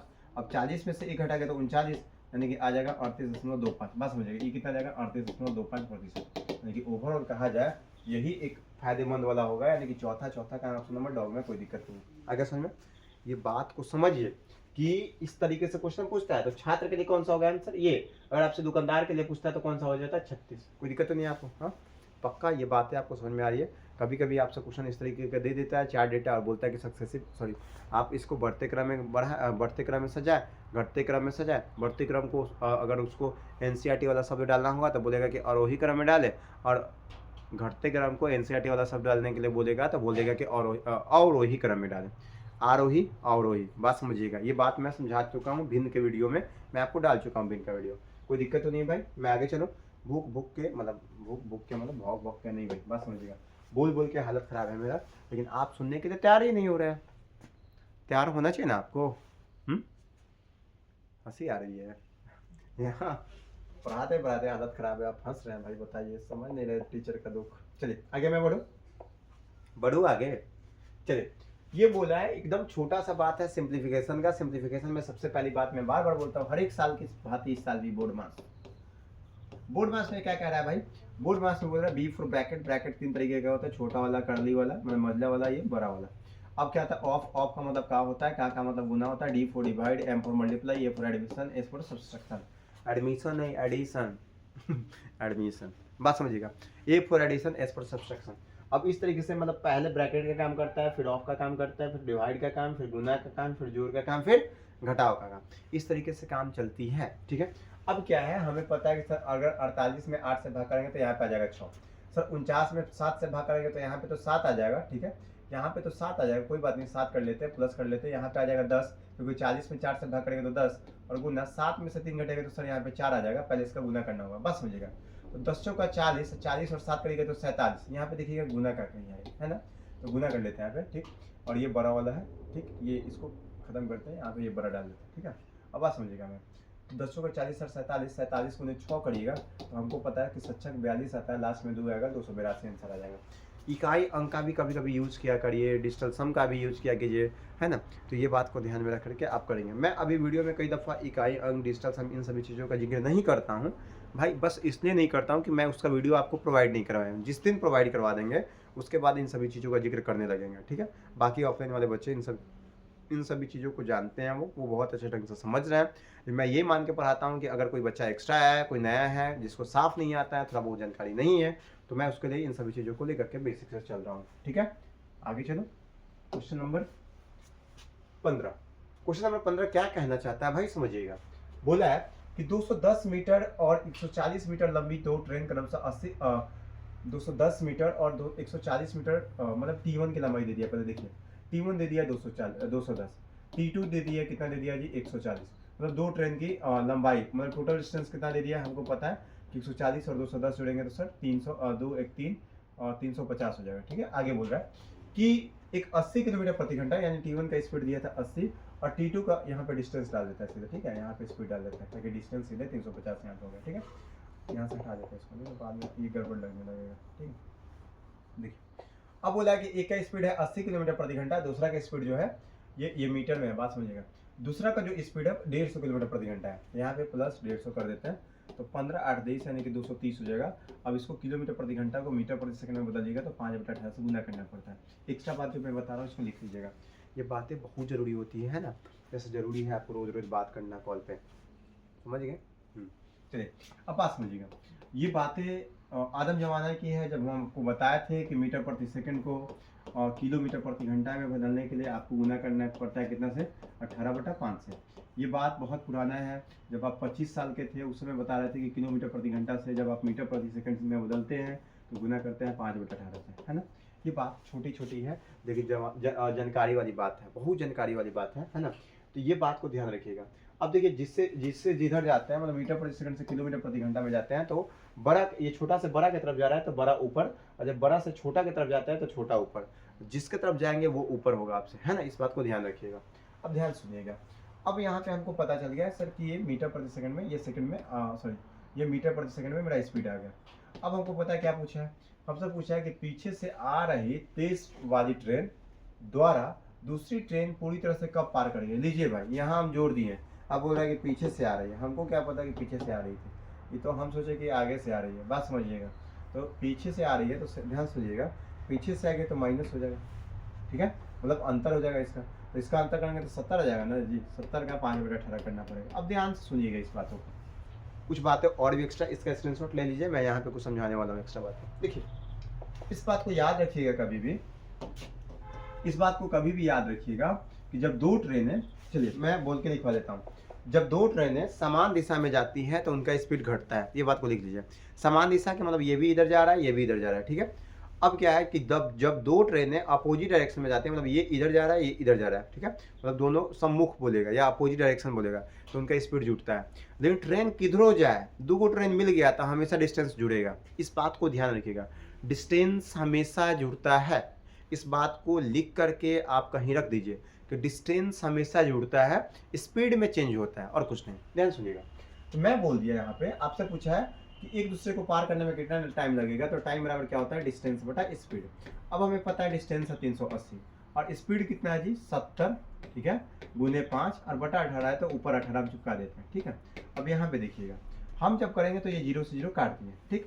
अब यहाँ पे जब गुना करेंगे तो 18 8 44 से, बस हो जाएगा, 18 8 44 से हाथ से लग गया 14, ठीक है, और 18 54 14 और 54 और 14 जोड़िएगा तो 68 आ जाएगा। अब बटा में 7 5 35 कर देते हैं, बटा में कितना कर देते हैं 35। अब इसको जब आप भाग करिएगा तो एक काम करिए, ऐसा सोचिए कि 35 भाग के करेंगे तो 350 हो जाएगा, फिर 350 जोड़ेंगे तो यानी कि 20 से आंसर कमाने वाला। अरे भाई एक मिनट और एक और चीज मैं दिखाता हूँ यहाँ पे, ये जो है ना आंसर मिनट में दिया है, यहाँ पे देखिए मिनट में, तो हमें पता है कि सर जो भी ये आंसर आएगा ये सेकंड में आएगा, तो जब सेकंड को मिनट में बदलेंगे तो हम कितना से भाग करेंगे 60 से। देखिए हम क्या करेंगे 684 को 35 अब उन्हें 1/60 कर लेते हैं, ठीक है, ये सेकंड में आ रहा था तो मिनट में बदलने के लिए। अब हमें पता है कि सर 6 से काटेंगे तो यहाँ पे 6 से काटेंगे तो आ जाएगा 10 बार में, ये 6 से काटेंगे तो 6 एकम 6 6 एकम 6 6 चौका 24, ठीक है। अब यहाँ पे 7 से काट के देखें क्या, 7 से काट के देखें क्या, नहीं कटेगा क्या, 7 से नहीं कट रहा है भाई, कहीं कैलकुलेट करने में गलती तो नहीं हो रही है। और 110 210 140 यानी कि 2.5 2 1 3 350 मीटर ठीक था, और स्पीड का अंतर 70 किलोमीटर प्रति घंटा था, तो 5/18 किए तो आ गया ये मेरा कितना आ गया 70 का 5/18, ठीक है, तो 70 का 5/18 ऊपर चल गया, ये 380 लिखा गया, देखिए यहाँ पे गलती से दिख रहा है ना, कितना गलत बात है, आप लोग कुछ बोलते भी नहीं है कि सर इतना ये है वो है, हाँ चुपचाप बेचैन होकर रह जाते हैं, बोल भी नहीं पाएंगे ना, रिकॉर्डेड फॉर्म में आपको वीडियो मिल रहा है। हाँ आप तो छोटे बच्चे, आके डांट देंगे, अब आप सुन लीजिएगा हो जाएगा। अब सर को क्या बोला जाए, सर अपना ही तेज बनने के चक्कर में, देखिएगा यहाँ पे कोई बात नहीं, हम क्या करेंगे यहाँ पे 350 हो जाएगा, बात समझिएगा, यहाँ पे 350 हो गया डिस्टेंस। अब हमें पता है कि 70 का 5/18 ऊपर कर देते हैं, ठीक है, ये आ जाएगा सेकंड में से टाइम। अब हमें पता है कि सर ये सेकंड में आया, इसको 60 से भाग कर देंगे तो ये मिनट में आ जाएगा। ठीक है, ये भाग इसे देखिए क्योंकि मिनट में आएगा, क्योंकि क्वेश्चन मिनट में पूछा था। अब देखिए हम काट देंगे तो 70 बचे, ये 5 से 1 के बराबर कट गया, बस समझिएगा, और 5 से ये कट गया। ठीक है, अब यहाँ पे देखिए तो 18 यहाँ पे 6 से काटेंगे तो 36 18 हो जाता है, 6 से काटेंगे तो 10 बार में 3/10 का मतलब होता है 0.3 मिनट। कोई दिक्कत, कोई दुख दर्द परेशानी? ऑप्शन नंबर सी मार करके वापस चला जाए। हाँ, चला जाए आगे, हो गया ना भाई साहब? चलिए नेक्स्ट पढ़ा जाए। हेलो मेरे प्यारे मित्रों, चलिए नेक्स्ट क्वेश्चन नंबर 16 बोल रहा है कि 8% के लाभ पर 1566 में बेची गई एक वस्तु का क्रय मूल्य क्या होगा? बहुत पेज बचा रहा है, ऐसा सी वाले बहुत पेज बचा रहे हैं आप, पेज मत बचाइए वरना आपको व्यवस्था नहीं किया जाएगा, केस हो जाएगा भाई अगर ऐसे वैसे करवा देंगे तो। बात समझा ना, फालतू का वायरल मत करवा दीजिएगा हमको। देखिए क्या बोल रहा है, 8% लाभ पर 1566 में बेची गई एक वस्तु का क्रय मूल्य क्या होगा? देखिए हमें पता है कि 8% का लाभ है, यानी कि 100 पे 8% का लाभ है, यानी कि 108 हो गया। अब 108 का वैल्यू ये दे दिया था 1566, तो आपसे पूछता है कि वस्तु का क्रय मूल्य क्या करें? वस्तु का क्रय मूल्य 100 होता है हमेशा। ठीक है, तो 1566 बटा 108 गुना 100 कर लेंगे। हमें पता है कि सिर्फ 9 से काट सकते हैं, 9 से काटेंगे तो 9 हाँ 12 9 से, फिर 9 से काटेंगे, 9 एकम 9 6 6 9 9 7 63 और 9 चौका 36। ठीक है, अब 12 से काटेंगे तो 12 एकम 12 12 एकम 12 5 4 ओ कुछ ज़्यादा हो जाएगा, कोई बात नहीं। और हम क्या कर लेते हैं सीधे 2 से काट ले, क्या 2 से काट लेंगे, 4 से एकम 4 3 4 4 से भी नहीं कटेगा, 2 से काट लेते हैं, ये आ जाएगा 6 बार में, और ये 2 से काटेंगे तो ये आ जाएगा 2 8 16 और 2 7 87। ठीक है ना, तो 87 बटा 6 आ रहा है। ओ ये कुछ गड़बड़ कर रहा है क्या? कुछ गड़बड़ कर रहा है क्या इतने एजुकेशन में? 8% के लाभ पर 1566 में बेची गई एक वस्तु का क्रय मूल्य ज्ञात करें। 8% के लाभ पर 1566 में बेची गई वस्तु, 8% का लाभ का मतलब 108 का वैल्यू, 108 का वैल्यू 1566 है। ऐसा तो नहीं कुछ कि डेटा उटा गलत सेट करके दे दिए टाइपिस्ट साहब, इतना इजी क्वेश्चन नहीं बनेगा, ऐसा हो सकता है क्या? कोई बात नहीं, मैं एक बार और ट्राई करता हूँ भाई, इजी क्वेश्चन है लेकिन क्या करिएगा, डेटा वेटा गड़बड़ होगा तो हो जाएगा गड़बड़, हो सकता है अप्रॉक्स में भी आंसर दिया। देखिए बोला है कि 8% के लाभ पर 1566 में बेची गई एक वस्तु का, तो 8% का लाभ है तो हमें पता है 8% का मतलब क्या होता है जी 2/25। ठीक है, यानी कि 25 का सामान आप 27 में बेच दिए, जब 25 का सामान आप 27 में बेच दिए, बात समझिएगा, तो 27 का वैल्यू दे दिया था आपको 1566 जब काटिएगा तो कितना बार में आ जाएगा? हमें पता है कि सर अगर 8 25 यहाँ पे तो लास्ट में सर 8 जरूर आएगा, और 8 25 40 करेंगे तो लास्ट में 0 आ जाएगा। कोई बात नहीं, क्योंकि 8 7 56 होता है, इसलिए मैं 8 यहाँ पे अंदाजा लगा पा रहा हूँ। लेकिन कितना करते हैं, अगर हम 27 में 30 से 40 से गुना करते हैं तो 27 चौका कितना हो जाएगा? एक काम करते हैं, आपको सीधे गुना करके दिखा दें क्या? 27 से 81 ज़्यादा, 27 चौका ज़्यादा हो जाएगा, 27 25 27 कितना से भाग करेंगे? गुना भाग कर दें, चलिए भाग करते हैं सीधे, क्या नौटंकी था इतना। हमको पता है कि 1566 में 27 से भाग करना है। ठीक है, अब हमें पता है कि 27 देखिए यहाँ पे 27 बचे, तो 27 बचे जब हम गुना करेंगे तो देखिए क्या हो जाएगा? 5 7 35 के 5 हासिल 3 5 9 10 10 3 13 135। ठीक है, तो सर 135 अगर हम 27 करके जाएंगे तो कितना हो जाएगा जी? 6 7 42 के 2 हासिल 4 6 12 12 4 16 162।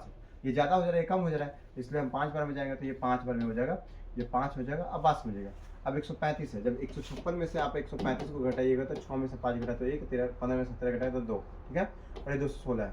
अब 27 में जब हम 8 से गुना करेंगे तो 8 7 56 के 6 हासिल 5 8 9 16 16 5 21 देखिए आ जा रहा है ना समझ में, इसलिए बोलते हैं कि लास्ट में जरूर आएगा, तो बस 5 का अंदाजा लगाना था, यानी कि 58 में ही कट जाएगा। ठीक है, इस तरीके से हो जाता है, ध्यान सुनिएगा, ये 58 में कट जाएगा। ठीक, ये इसलिए बेसिक से किए हैं कि आपको ताकि पता चले। ठीक है, नेक्स्ट ये 58 से कट जाएगा। अब हमें पता चला कि सर इसका वैल्यू पूछा था, इसमें 58 से गुना कर लीजिए, तो 58 में गुना करेंगे तो देखिए 25 8 होता है 200, 25 8 200 हासिल 20, 25 25 125 125 और 20 145, यानी कि 1450 आंसर कहाँ पे है? 1450 आंसर नंबर जो है, कोई दिक्कत तो नहीं। हाँ, इस तरीके से क्वेश्चन पूछिएगा आपसे, बनेगा क्वेश्चन। ठीक है, अगर आपसे पूछेगा कि रुपया में बताइए कितना रुपये का फायदा हुआ, प्रतिशत में नहीं, तो हमको पता है सर 2 का फायदा हुआ, तो 2 का वैल्यू कितना हो जाएगा सर? हमको पता है कि 2 गुना 58 करेंगे। ठीक है, तो 60 गुना 120 में से 4 घटा देंगे तो 116 हो जाएगा। कितना आंसर हो जाएगा? 116। कोई दिक्कत तो नहीं है आपको? आगे बढ़ते हैं। ठीक है, ये क्वेश्चन लायक नहीं था। ठीक, नेक्स्ट। अब अगला जो क्वेश्चन है 17 नंबर क्वेश्चन है, इस क्वेश्चन को पढ़िए आप ताकि आपको बेहतर ढंग से समझ में आ जाए। एक बार पढ़िए। बोला कि विपुल 5400 और विजय 9400 रुपए समान साधारण ब्याज पे, यहाँ पे विपुल 5400 रुपये लगाया है और विजय जो है 9400 समान साधारण ब्याज दर पर निवेश करते हैं, यदि 5 वर्ष के अंत में विजय को विपुल से 840 रुपए अधिक ब्याज मिलता है तो प्रति वर्ष ब्याज की दर ज्ञात करें। देखिए जी, रेट पूछा है। अब एक बात बताइए, विपुल और विजय है, विपुल लगा दिए 5400, विजय लगा दिए 9400, सेम टाइम के लिए सेम रेट के लिए, तो आखिर के ब्याज ज्यादा मिला क्या है उनको? विजय जी को, विजय जी को इसलिए ब्याज ज्यादा मिला है क्योंकि उन्होंने पैसा ज्यादा लगाया है। तो जब पैसा ज्यादा लगाया, बात समझिएगा, तो पैसा कितना ज्यादा लगाया है सर? ये लगा दिए 5000 ज्यादा, ठीक है, ये हो गया principal P into R. R का नहीं पता है सर, क्यों? क्योंकि बोला है कि समान साधारण ब्याज दर से करते हुए यदि 5 वर्षों में, आर का मान नहीं पता है सर, टाइम का मान पता है 5 है, अब बटा में 100 है, और बराबर हो गया ये 840 रुपये अधिक प्राप्त किए क्योंकि ज्यादा पैसा लगाया था, अधिक लगाया था तो अधिक प्राप्त किए, ई डबल से डबल कट गया। अब देखिएगा यहाँ पे 5 से काटेंगे तो 16 25 80 होता है, ठीक है, 16 25 80 होता है, और 5 8 40 होता है, तो 168 बार में कट गया, ठीक है। तो आर का जो मान आ जाएगा 168/50 आ जाएगा। ये सबसे अच्छा बात है कि 50 में 2 से गुना यहाँ पे कर लीजिए, 2 से गुना यहाँ कर लीजिए। 8 10 16 के 6 हाथ से ले, 16 2 32 33, अब बट्टा में 100 है, यानी कि 3.300% आ जाएगा। कहाँ पे? ऑप्शन में कहीं नहीं है।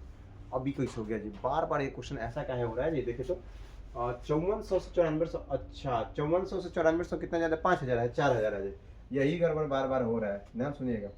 सॉरी मेरे भाई, इतना छोटा छोटा चीज़ें अगर गड़बड़ हो जाएगी तो फिर गड़बड़ हो जाएगा, बहुत सारी चीज़ें है ना। ये 4000 है तो कोई दिक्कत तो नहीं है, मैं इसको एक बार अच्छा से कैलकुलेट कर लेता हूँ, कोई दिक्कत नहीं है। इतना होती रहता है, छोटी छोटी गलती, बड़ी बड़ी जगहों पे छोटी छोटी बातें होती रहती है, जैसे अभी हम लोग कर रहे हैं। यहाँ पे 840 है, देखिए यहाँ पे डबल जीरो कट गया, अगर ये 5 से कटेगा तो कितना होगा? कटेगा 5 16 85, ये 8 168 बार में कटेगा, ठीक है। अगर हम इसको काटना चाहें 4 से काटे 4, हाँ 4 से कट जाएगा, ये 10 बार में कटेगा, और यहाँ पे 4 से कटेगा तो 4 चौका 16, 4 दूना 8, ठीक है, कोई दिक्कत नहीं है। अब हमें पता था 42, 4.2, आंसर कहाँ पे? यहाँ पे ऑप्शन नंबर है। रेट कितना आ जाएगा जी? रेट आ जाएगा 4.2% आ जाएगा, कोई दिक्कत तो नहीं है आपको? कोई दुख दर्द परेशानी तो नहीं है? हाँ, एक और बात, यहाँ पे एक्स्ट्रा बातें जो बन सकती है वो समझिएगा बातों को। अगर मैं पूछूंगा आपसे कि विपुल को कितना साधारण ब्याज मिला था 5 सालों में, ठीक है, अगर मैं पूछूंगा कि विजय को 5 सालों में कितना साधारण ब्याज मिला था, ये बता दीजिए। ये दोनों क्वेश्चन आपसे बन सकता है, आप इन दोनों को बताइएगा। अब आपको पता है कि सर एसआई बराबर जो होता है, ये एसआई बराबर ही तो लिखे थे, मैं ये सोच कर लिखा हूँ ताकि आपको आता है। एसआई बराबर जो होता है P into R into T बटा 100 होता है, ये बात को हम बता चुके हैं। अब बस इसको इसमें पुट कर दीजिए, विपुल के लिए विपुल का, विजय के लिए विजय का प्रिंसिपल डाल दीजिएगा। मैं आगे बढ़ूँ, चलिए एक और बात ध्यान सुनिएगा। यहाँ पे ये मैं आपसे एसआई पूछा हूँ, ध्यान सुनिएगा, आप लिखिएगा। देखिए आप हमको बताइएगा विपुल का एसआई निकाल करके, विजय का एसआई निकाल करके, विपुल का अमाउंट 5 साल के बाद कितना हो जाएगा, विजय का अमाउंट 5 साल के बाद कितना हो जाएगा, ये बात को ध्यान रखिएगा, ठीक। प्रिंसिपल तो दोनों का पता ही है। नेक्स्ट आगे बताएं, ये एक्स्ट्रा क्वेश्चन बता रहा था, क्वेश्चन नंबर 18 नंबर में बोला है कि देखिए पेट्रोल के मूल्य प्रति लीटर में 85% की वृद्धि होती है, इसकी खपत को कितने प्रतिशत कम किया जाना चाहिए ताकि वह केवल 48% बढ़ जाए। देखिए इस टाइप का क्वेश्चन जब भी आ जाए तो मैं जिस तरीके से बताता हूँ बस वैसे 3 लाइन लिख करके क्वेश्चन बन जाता है। इसके अलावा आज तक होता ही नहीं कि इसके अलावा क्वेश्चन आ जाए एक्स्ट्रा। ठीक है, बोला है कि पेट्रोल के मूल्य में 85% का वृद्धि होता है, मतलब मूल्य लिखिएगा, ठीक है, मूल्य लिखिएगा, एक बार लिखिएगा खपत और एक बार लिखिएगा खर्च। और हमें पता है कि मूल्य गुने खपत बराबर होता है खर्च। याद करने के लिए सबसे अच्छा तरीका है कि 5 रुपए वाला पार्ले जी है, ठीक है, और 2 को पार्ले जी खाते हैं तो खर्च हो गया आपका 10 रुपए, ठीक है, इस बात को ध्यान रखिएगा। बोला है कि पेट्रोल के मूल्य में 85% का वृद्धि होता है। 85% का मतलब क्या होता है, बात समझिएगा, 17/20, बात समझिएगा, यानी 20 का पहले सामान था आपका, अब हो गया 37 रुपए में। ये पहले था, इनिशियल था, अब फाइनली ऐसा हो गया, इतना हो गया। अब बोल रहा है इसकी खपत को कितने प्रतिशत कम किया जाना चाहिए ताकि उस पर व्यय केवल 48% बढ़े। मतलब खर्च जो है वो खर्च को ही व्यय कहते हैं, ठीक है, बात समझिएगा।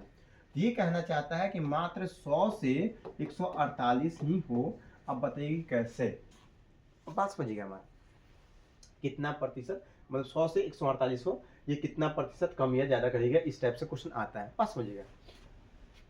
ये सबसे पहले हमको बताइए, हमें पता है कि मूल्य गुने खपत बराबर जब खर्च है तो खपत बराबर क्या होता है फॉर्मूला, बात समझिएगा, खपत बराबर हो जाता है खर्च बटा मूल्य, खर्च बटा मूल्य, इस बात को ध्यान रखिएगा, ठीक है, खर्च बटा मूल्य।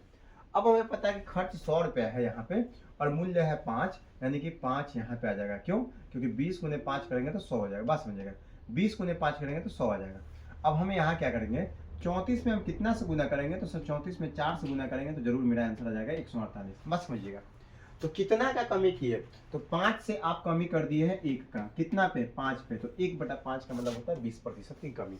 ये देखिए इस तरीके से क्वेश्चन बनता है, एकदम इजीली क्वेश्चन बनता है इस टाइप से, ठीक है। आप ऐसे ही बनाइएगा प्लीज। मैं आगे बढ़ूँ, चलिए आगे बढ़ते हैं।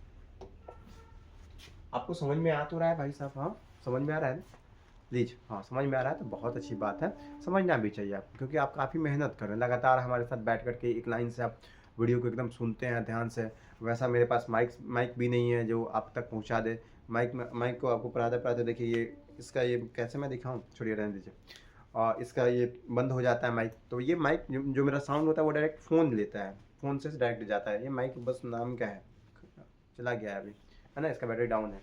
तो कोई बात नहीं, आवाज़ सुनाई देती है। आप भी मेरा, हमको पता है कि आप मेरा सपोर्ट कर रहे हैं, काफ़ी सपोर्ट कर रहे हैं, बहुत अच्छे ढंग से सपोर्ट कर रहे हैं। कोई बात नहीं भाई, मैं आपके लिए बहुत बेहतरीन से बेहतरीन कंटेंट लाऊंगा। बस ईयरफोन आप अपना लगा करके सुनते रहिएगा, साउंड आपको क्लियर सुनाई देगी। ऐसा नहीं, क्योंकि मैं रात को वीडियो तैयार कर रहा हूँ, अभी रात है तो अभी वीडियो मैं तैयार कर रहा हूँ, ठीक है। मैं आगे चलूँ, देखिए क्वेश्चन नंबर 19 है, बोल रहा है कि एक संख्या को पहले 15% घटाया जाता है और फिर 20% बढ़ाया जाता है। हम बता दिए थे कि ऐसा क्वेश्चन घटाने और बढ़ाने वाला सक्सेसिव में आ जाता है। तो 15% का मतलब क्या होता है जी, 15% का मतलब होता है 3/20। बात समझिएगा।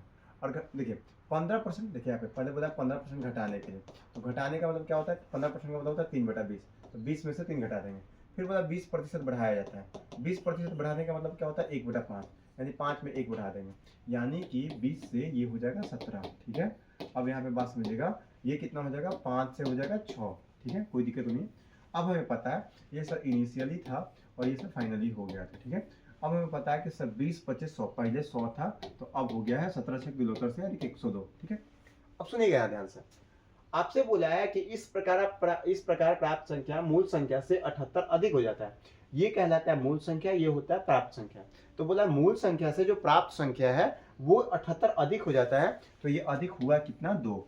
अब 2 का वैल्यू 78 है तो 1 का वैल्यू हो जाएगा 39, कितना जाएगा 39। तो मूल संख्या ज्ञात करें, क्वेश्चन पूछ दिया तो मूल संख्या कितना हो जाएगा 3900। अगर आपसे पूछेगा कि फाइनली यानी कि अंतिम संख्या ज्ञात करें तो आप बता दीजिएगा कितना, 3978 बता दीजिए, कोई दिक्कत तो नहीं। लेकिन आपसे ये नहीं पूछा है, आपसे ये पूछा है तो 3900 ऑप्शन नंबर डाउन, कोई दिक्कत तो नहीं। आप क्वेश्चन इतना ही पूछता है, इससे ज्यादा कुछ क्वेश्चन पूछता नहीं। सक्सेसिव में याद रखिएगा, बस परसेंटेज वैल्यू आपको याद होना चाहिए, आप तुरंत बना लेंगे। आगे बढ़ू मैं, चलिए नेक्स्ट। आगे जब बढ़िएगा तो बोला कि दो संख्याओं का महत्तम समापवर्तक 11 है, ठीक है, और उनका योग 132 है यदि दोनों संख्याएं 42 से बड़ी हैं। यदि दोनों संख्याएं 42 से बड़ी हैं तो दोनों संख्याओं के बीच का अंतर क्या होगा। अच्छा, ये कंडीशन दिया है जी, कंडीशन दिया तो जो भी कंडीशन हो सभी को फुलफिल करवाना होगा। कभी भी इस बात को याद रखिएगा, कोई भी संख्या होता है, ध्यान सुनिएगा, कोई भी संख्या होता है उसमें HCF छिपा रहता है, इस बात को कहीं नोट डाउन कर लीजिए। कोई भी संख्या जो होता है उसमें HCF छिपा रहता है, ठीक है, पहली बात। दूसरी बात की कोई संख्याओं का योग होता है उसका भी योग में HCF छिपा रहता है, अंतर में HCF छिपा रहता है, इस बात को ध्यान रखिएगा। अब बोला क्या है, बोला कि दो संख्याओं का महत्तम समापवर्तक 11 है, मतलब HCF 11 दे दिया है और उनका योग 132 है। तो हमको पता है कि सर अगर दो संख्या A:B के रेशियो में होगा, ठीक है, और इसका HCF हम H मान लेते हैं, तो संख्या जो सर आप बताए थे ये होता है HA और HB। याद करिए, अगर वीडियो आप लगातार देख रहे हैं, ये बात हम बताए थे। यानी H हो गया सर 11, तो 11 इंटू 11A और प्लस 11B का योग सर दे दिया था 132। अगर सर 11 कॉमन कर लेंगे तो 11A प्लस B बराबर हो जाएगा 132। तो finally sir A plus B का मान जो आ गया वो आ गया 12, कोई दिक्कत तो नहीं है। A प्लस B का मान आ गया 12।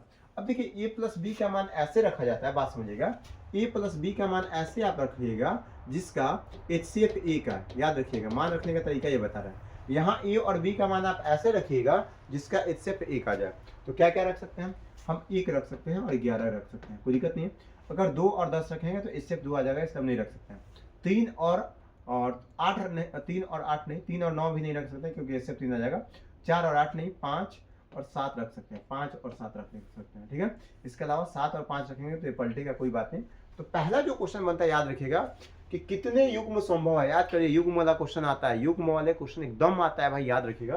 तो पूछ सकता है आपसे कि 132 है तो बताइए कितने युग्म संभव है, तो आप बता दीजिए कि कितने युग्म संभव है, 2 युग्म, एक ये 2 पेयर संभव है। दूसरी बात आपसे पूछता है कि यहाँ पे बोला यदि दोनों संख्याएं 42 से बड़ी हो, तो देखिए यहाँ पे क्या ये संख्या 42 से बड़ी हो, अगर मेरा इससे 11 है तो अगर 11 में 1 से गुना करेंगे तो ये संख्या मेरा 11 आ जाएगा। ये वाला संख्या 11 गुना 11 121 आ जाएगा। तो सर ये तो 40 से बड़ी है लेकिन ये 40 से बड़ी नहीं है, अर्थात मेरा ये मानना गलत हो जाएगा। अब हम 11 से गुना यहाँ करेंगे तो 11 से गुना अगर हम यहाँ पे करते हैं तो 11 5 55 यहाँ पे हो जाता है, और 11 में यहाँ से गुना करेंगे तो 11 77 यहाँ पे हो जाता है। ये दोनों संख्या 40 से बड़ी है, अर्थात हम कह सकते हैं कि दोनों संख्या सर, एक संख्या 55 है, दूसरी संख्या 77 है।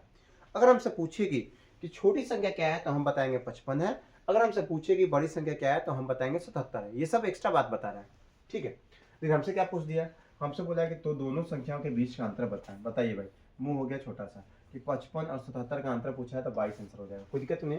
इनका योग भी पूछ सकता है, योग तो पूछेगा नहीं क्योंकि योग दिया था, इस बात को याद रखिएगा। क्वेश्चन क्या क्या पूछ सकता है मैं फिर से बता रहा हूँ, छोटी संख्या पूछ सकता है आपसे, बड़ी संख्या पूछ सकता है, युग्म पूछ सकता है, इस बात को याद रखिएगा। इनका अंतर पूछ सकता है, 4 क्वेश्चन यहाँ से पूछ सकता था, जिसमें से एक क्वेश्चन अंतर वाला पूछ लिया था। मैं आगे बढ़ूँ प्लीज। एक और बात, एक्स्ट्रा बात याद रखिएगा कि दो संख्याओं का गुणनफल a इंटू बी बराबर होता है एलसीएम इंटू एचसीएफ, पहला बात, ठीक है। दूसरी बात अगर ये जानना है तो ये बात को जानिए कि ये वाला बात जो मैं बताता था, ये वाला कि अगर a और b दो संख्या अनुपात में है, अगर उसका एचसीएफ h है तो ये संख्याएं जो होती है वो एच ए बी होता है, ठीक है। इस बात को ध्यान रखिएगा।